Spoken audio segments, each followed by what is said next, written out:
The following is a presentation of the Hello Chicago Network.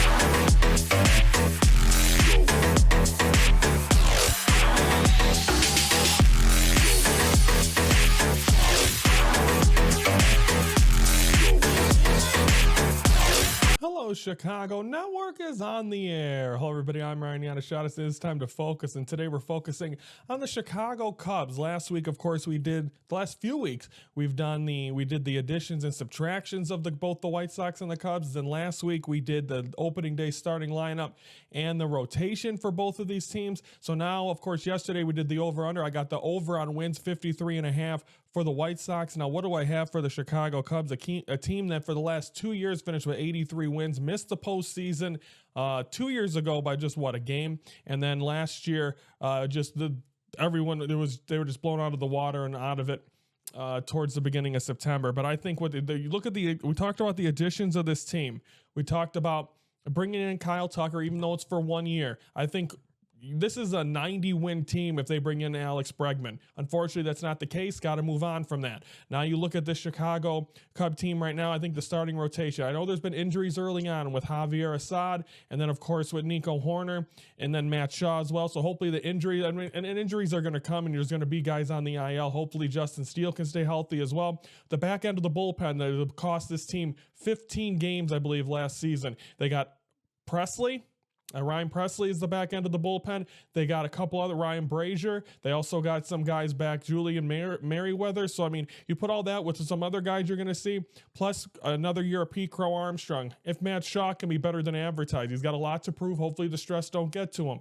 And then you have Justin Turner as a veteran piece. Travis Jankowski, who said this is a championships type of locker room, the way everyone handles themselves. And he was on a World Series team 2 years ago. So, I mean, there's a lot of positives coming out of here. And right now the over-under is at 85.5. So, I mean, all these things I just mentioned, there are going to be blips. April is going to be tough for this team. They open up against the Dodgers, then they got to come in Japan, mind you. Then they got to go to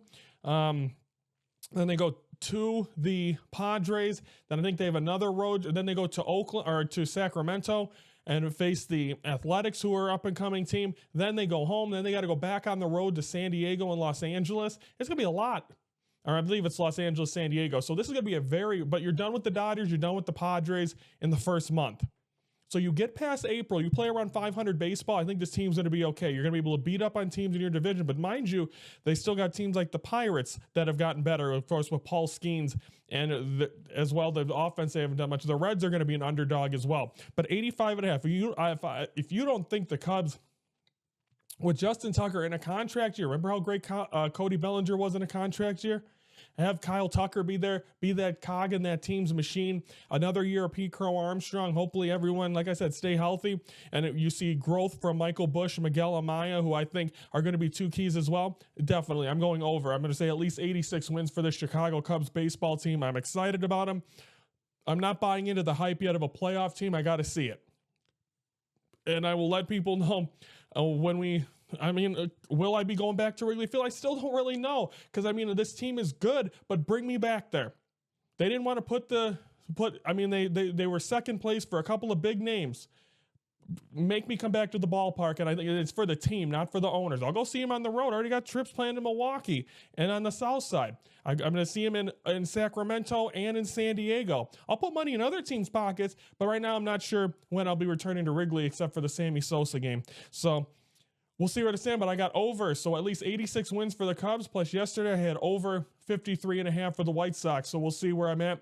We'll see if that positivity, because I said the Bulls were going to have a better record, and I've been a fall on my face on that one. So everyone, that will comment below.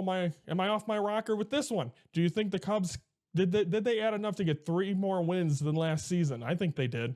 Now that they have a closer, again, cost them 15 games. So find out. Comment below your thoughts. Over to like this video if you like what you hear. And don't forget to subscribe to the Hello Chicago Network YouTube channel. Every Monday through Friday, we are focusing on Chicago sports. Tomorrow, we're going to be focusing on the NFL free agency. 2 days so far of NFL free agency. What happened? We're going to update you on that, plus signings and trades and everything that's happened. So we'll talk a little NFL to close out the week before next week. Very Cub heavy.